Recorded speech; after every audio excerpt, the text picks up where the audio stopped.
Now, if you can't think tactically, just try thinking.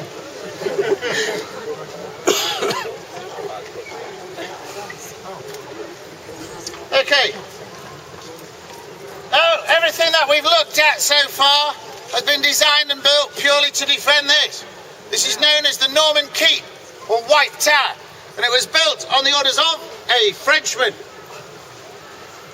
William, the Duke of Normandy, defeated the Saxon King Harold II at the Battle of Hastings on October the 14th, 1066. This is the birth of civilization.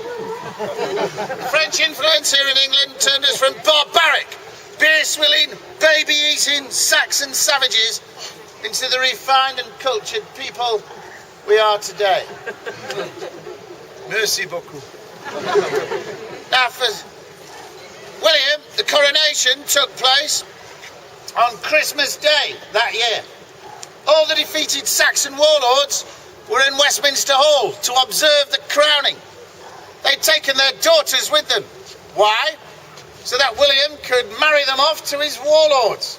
That was the way the Normans dominated. Clever, isn't it?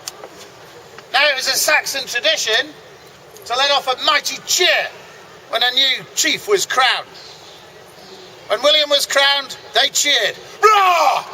But nobody told the Norman Guard that was going to happen. Thinking the king had been murdered, the Normans charged in.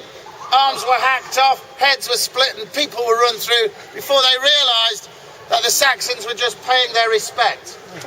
Not the prettiest coronation in our history, but by far the most entertaining.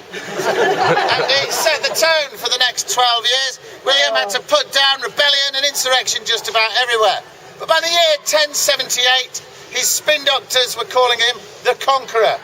And he felt safe enough to build this, his principal palace and fortress here in London. The work took 20 years to complete. Now, for nearly 500 years, kings and queens lived on the top floor, and the floor below was accommodation for their most favoured knights and ladies. The lowest floor with windows, that's where the kitchens were. There is, of course, another floor. It's partly below ground, and the walls there are 15 feet thick. There are no windows. It's dark. We are close to the river. It is always damp and cold. And this was the perfect place for the wine. It's a palace, hello. I've told you twice this was never built as a prison, so do pay attention.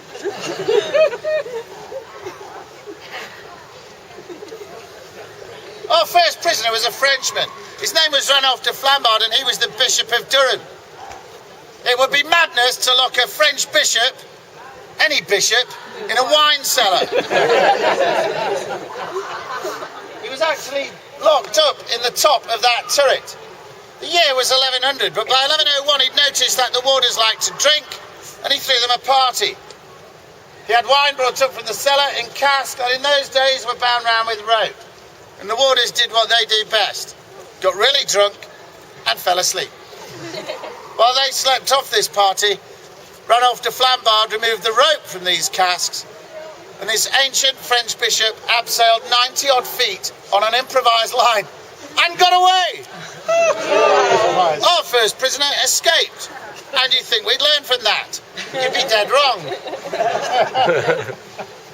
In the 930 years history of the tower being a prison,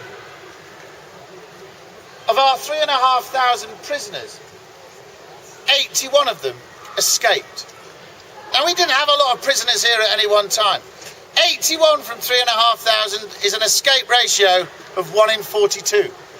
That makes this one of the least secure prisons anywhere in the world. We were rubbish.